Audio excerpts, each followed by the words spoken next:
disculpen hermanos, esta otra pequeña interrupción, pues la señal es muy baja aquí en la zona.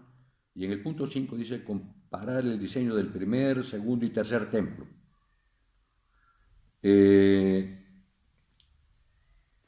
Tenemos aquí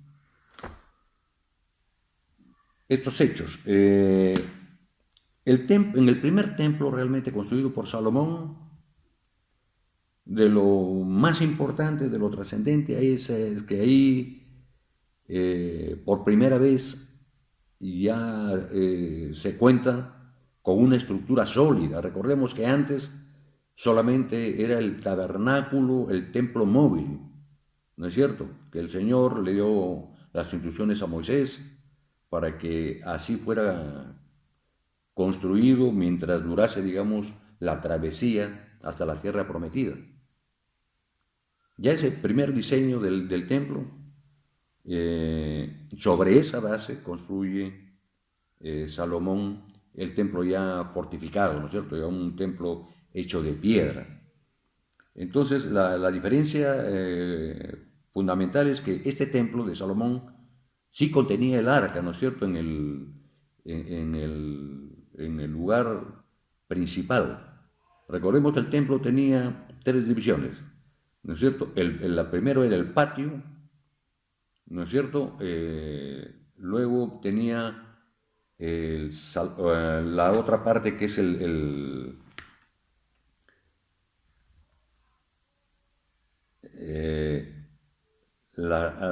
lugar santo, ¿no es cierto?, que era de uso exclusivo solamente de los sacerdotes,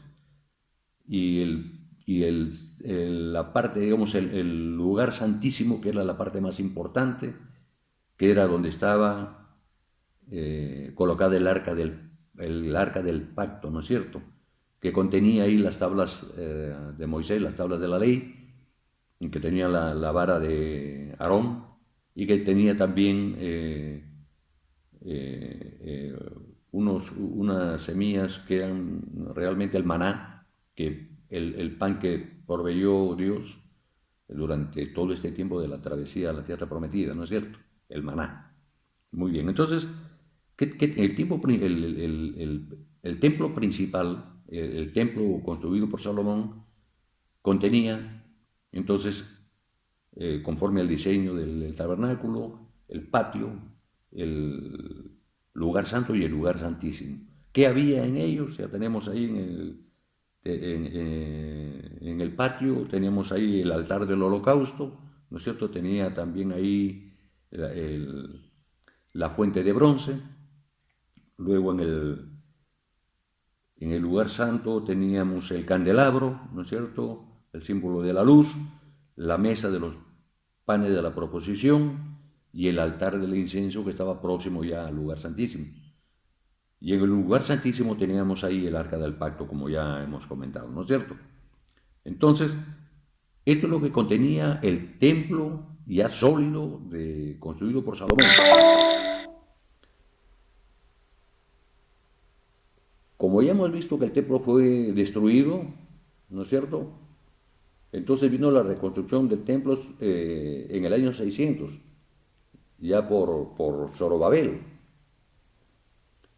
Ya la diferencia es que este templo que reconstruyó en los tiempos que fue reconstruido con Esdras, ¿no es cierto?, cuando retornaron del cautiverio babilónico, entonces reconstruyeron el templo.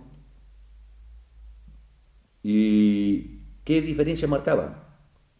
Marcaba una diferencia importante. Ya no se encontraba el arca del pacto porque fue probablemente sustraída, robada por Nabucodonosor en su incursión ahí por los babilonios.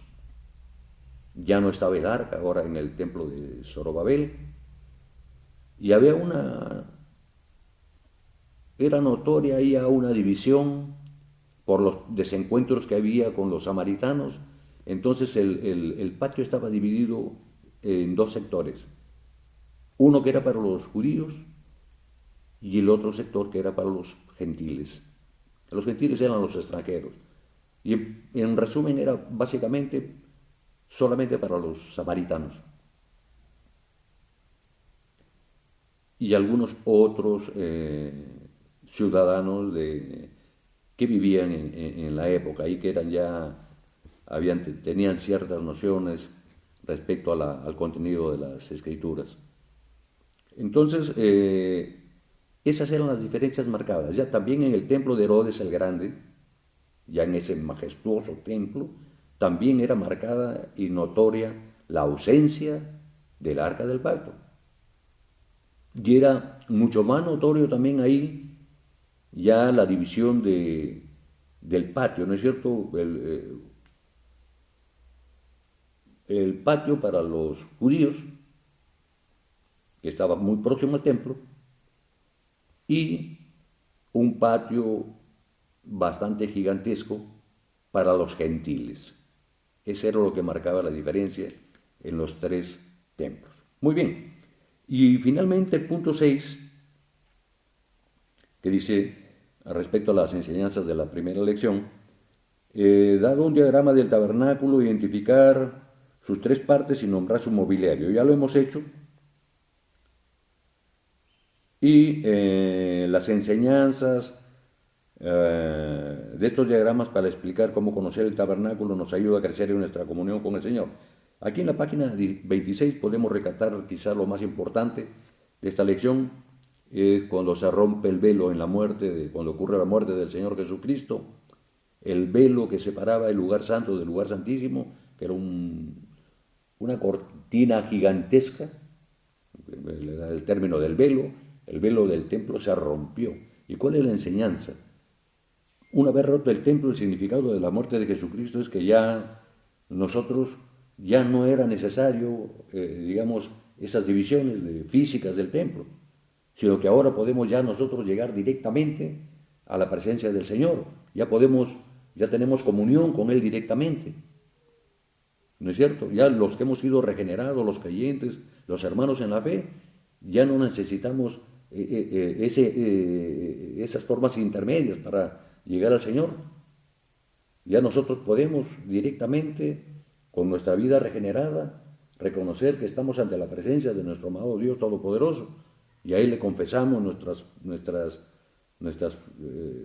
pecados, porque es así como nos ha enseñado el Señor Jesucristo, que tengamos esa comunión con Él y que no llevemos cargas, que no nos abrumemos sobrecargándonos con nuestros pecados, sino que simplemente tengamos esa confianza de confesarle al Señor cada día nuestras flaquezas, nuestros pecados realmente, y tengamos una vida siguiendo lo que Él nos ha enseñado, lo que Él anhela y espera de nosotros como cristianos regenerados.